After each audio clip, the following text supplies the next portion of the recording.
Assalamu alaikum students. Welcome back to our channel. Today we are going to study review 3 of textbook A of your book.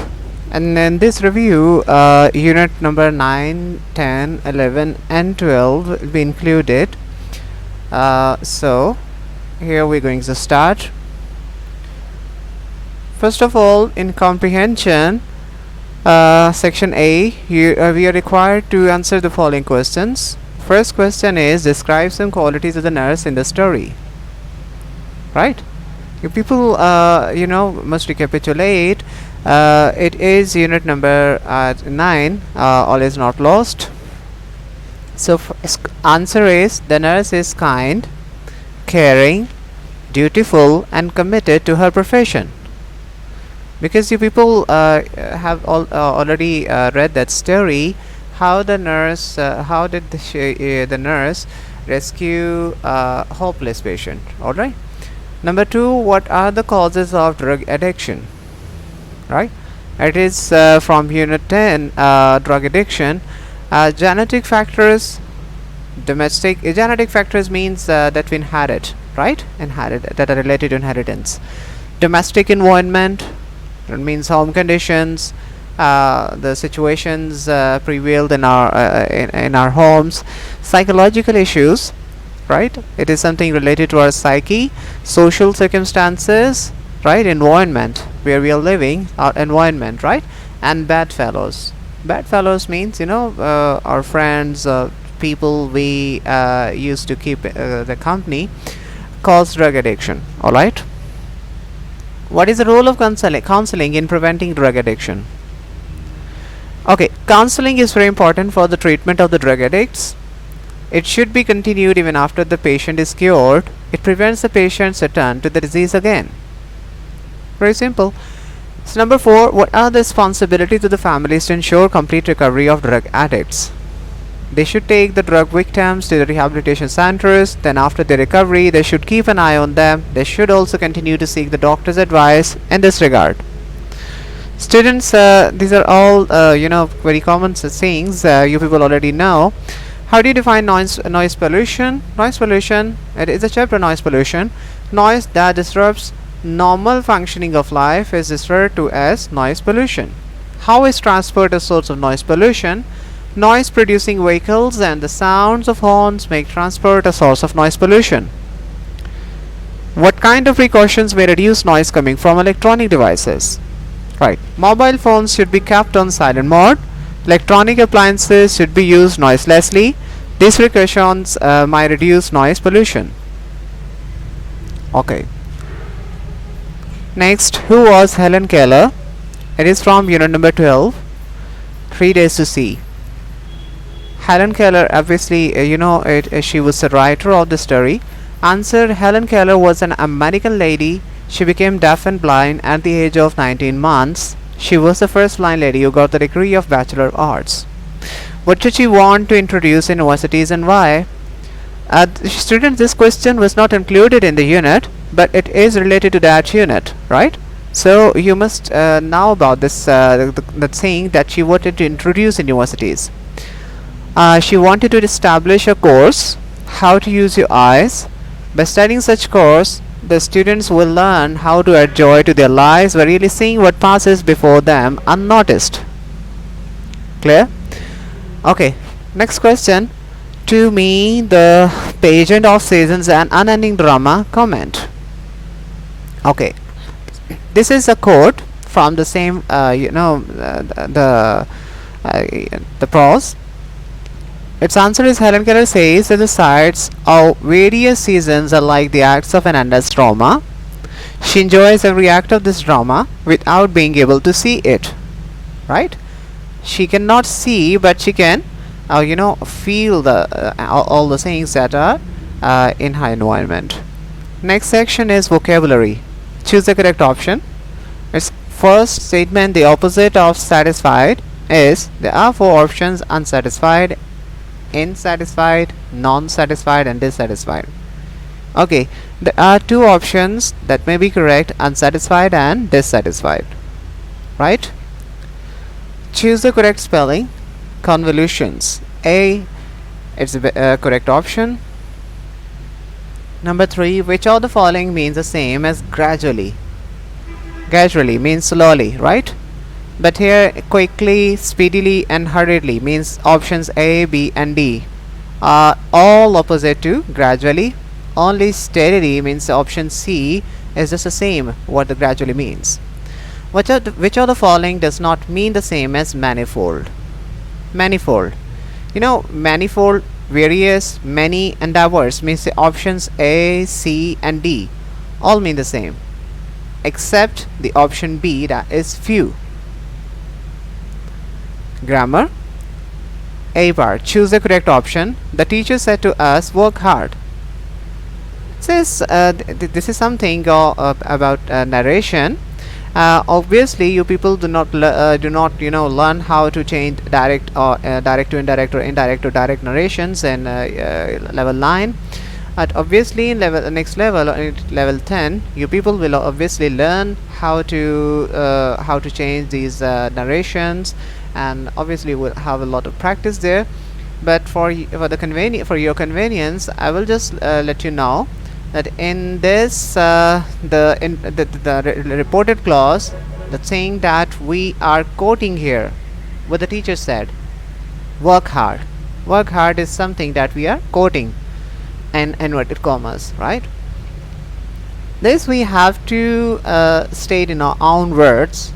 For example, if we say the teacher said to us to work hard, the teacher told us to work hard, this is in comparison.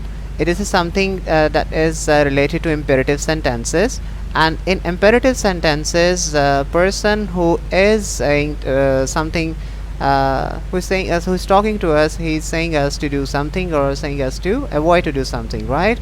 Though it's option C and D are very appropriate or suitable for the situation. The teacher advised us to work hard. Teachers obviously advise us. The teacher asked us to work hard. This is also natural. Asked us. We can do some. We can make somebody to do something by asking him to do, right? Which of the following is a phrase? Phrase means a group of words. Sentences are also a group of words. Even the clauses are also groups of words. But the difference is that the difference is that here the phrases do not have subject and verb agreement, right? So there are 4 options. It is of no use, he is well, in an unwise manner, over the hangs the great dark bell. Alright, here I have chosen it is of no use. Rightly, it is not a phrase. This is not a phrase. It is a sentence. By mistake I have chosen it. But actually, in an unwise manner, this is a phrase. In an unwise manner, this is a phrase. Alright, this is a phrase. Okay. Next one. Beside the ungathered rice he lay. Beside the ungathered. The underlined phrase is a or an adjective phrase, noun phrase, preposition phrase or adverb phrase. This is preposition phrase and as well as adverb phrase. This is preposition phrase because beside is the preposition and the ungathered rice are the object of that preposition. So it is preposition phrase. It can be adverb phrase because it is describing there he is lying.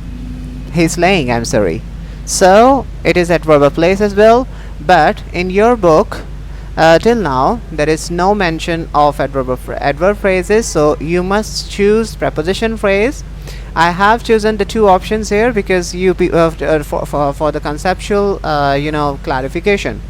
Number 4, he led a life devoid of blame. The underlined phrase may be adverb phrase, noun phrase, adjective phrase or preposition phrase. It is adjective phrase because devoid of blame. That is describing noun, life. Life is a noun. Life is not a verb, right? So the saying that expression, the word or expression that describes noun or pronoun is called an adjective. The moment which is lost forever. Which is lost? Which is the underlined word is indefinite pronoun, reflexive pronoun, possessive pronoun, or relative pronoun. You know, the students, indefinite pronouns are those pronouns whose antecedents we do not know, right? But here the antecedent, the moment, is given. Reflexive pronouns are those whose subject and object are the same things, right? Possessive pronouns, you can say the pronouns that we use to show possessions, for example, my, your, ours, right? But relative pronouns, it is relative pronoun. Relative pronoun, what does it do? Relative pronoun actually is used to relate the clause, adjective clause with an antecedent, with its antecedent, right? Here the moment is antecedent and that adjective clause is starting from which is lost forever, right? Number 6, why don't you go along?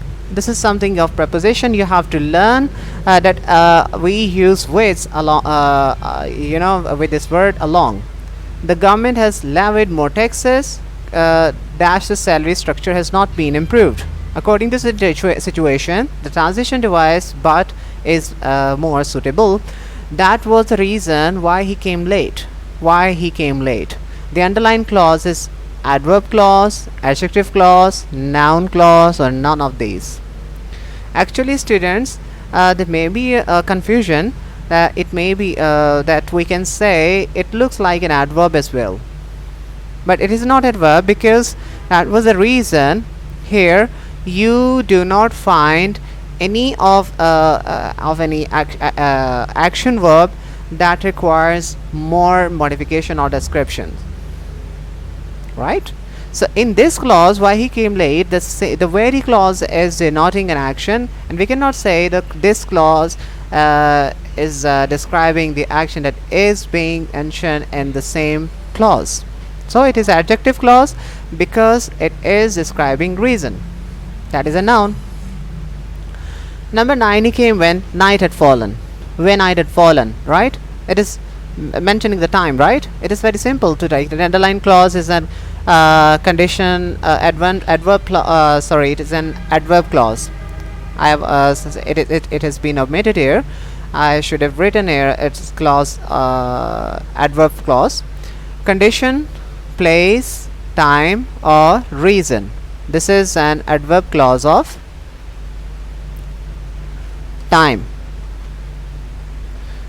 Adverb clause. All right. Next is they can stay where they are. Where they are is underlined clause, and it is adverb clause of condition, place, time, or reason. Where they are, where, it is denoting the place, so it is adverb clause of place. I am glad that you like it, the underlined clause as an adverb clause of condition, place, time, or reason. Reason of my being glad, that's why it is a reason of why I am glad, so it is a adverb clause of reason. If I were you, I would not do that. This sentence is conditional type 1, type 2, type 3, or none of these. This is conditional type 2, right? Because it is something imaginative. I cannot be the person I'm talking with, and the person I'm talking with cannot be the same as I am, right? It is an imaginative situation, and its construction is also denoting that it belongs to type 2 or second conditional sentences. Okay, here we are, the writing skills. The first activity you people are supposed to do here is to write a unified paragraph on any social issue or topic, right? So students, first of all, we have to keep in mind that we have to understand that what is unified paragraph. Unified paragraph is a paragraph that is written on a single topic.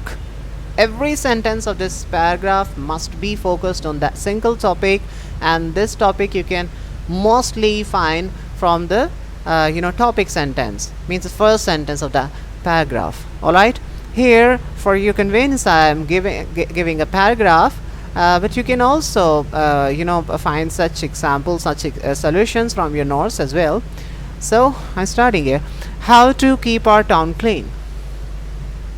Generally, people pay good heed to keep their bodies, clothes, and houses clean. Heed means, they pay attention, right? Heed means attention. But they neglect to keep their towns clean. Right? They do not intend to do that, right? Rather, they unknowingly do a lot to make their cities dirty. Okay? For example, they eat something in the park and leave the peels and such things there, right? Peels, for example, the covers of fruits, as a right, are the peels, and other such things there. For example, the garbage, right? Some people throw the garbage of their houses out in the street. Yes, we also observe in our cities. This is a wrong attitude. We must suppress it. Suppress means eliminate, right? Rather, we should mindful efforts. We should do mindful efforts. I'm sorry, I should have put the we should do. Okay, we should do mindful efforts to keep the cities clean. The city administration should take radical steps for the cleanliness of the cities. The sweepers should be made punctual and regular in cleaning the streets and roads. The household garbage and other waste materials should be disposed of properly. Disposed of means it should be we should get rid of these all such garbage. Strict sanitation laws should be made and implemented. Sanitation means law, the cleanliness. Laws should be made and implemented. The responsible officials should visit the public places, streets and roads daily to see the condition of cleanliness. Occasional campaigns for cleanliness should be promoted. Clear? Okay. Here, second activity is write any expository composition showing comparison and contrast between things, events, situations, places, actions, ideas or problems. Students' expository writing means a sort of composition where a person is writing to explain something, and the person who is writing, the writer of that paragraph or composition, it may be an essay as well, right? It cannot imagine that my audience or the readers I'm going to address have any prior idea of that topic, right? So he or she has to mention each and every aspect of that the topic very clearly. So here write an expository comparison, but composition that shows comparison. So there must be a comparison. The second thing is that our paragraph or our essay must have a comparison in it, right? So I am going to show you an example of such an expository composition. Here I'm giving you an essay on city life versus country life, right? Country life means the life in our village.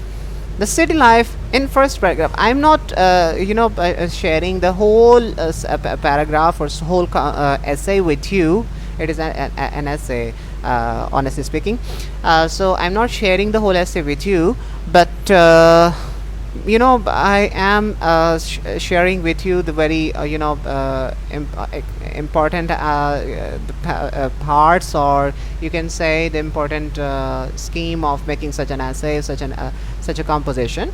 So first of all, the city life, then first paragraph. Assume it is our first paragraph. The city life is an easy life. In first paragraph, I am talking about the advantages or the positive aspects of city life. It provides the people with many facilities and blah blah, right? But in the next paragraph, now assume that we are on our next paragraph, but there are certain disadvantages of city life. In cities, life is quick and uncertain and blah blah, right? You can make it such an essay yourself, but you people have notes as well, so it is better to learn this such a composition from your notes, right? In third paragraph, now I am coming to the country life or the village life. There are many benefits of village life. First, the life is easy and pure, etc., right? Now in the next paragraph, I am putting some disadvantages before you people. There are also many disadvantages of village life. It lacks modern facilities of life, blah blah, right? Now I am coming to the conclusion of this essay. Life in village or city needs satisfaction of the residents. So I can, yeah, it's up to the writer. It can I can make weight in the that city life is better than country life, or the other way around.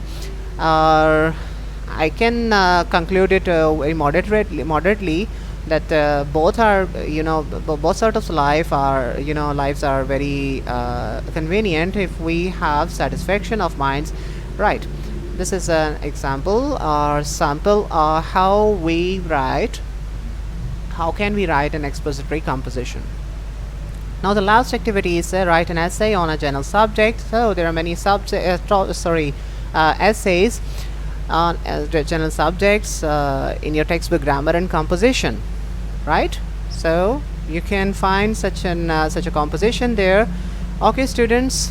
Today we have discussed unit or review 3. That is the last exercise, objective exercise of our objective and as well as question exercise of our book. So thank you for being with us, and please keep watching our channel, and please ask us if you have any sort of questions regarding our today's lecture, and pay attention to your studies and your health as well. Assalamu alaikum wa rahmatullahi wa barakatuhu.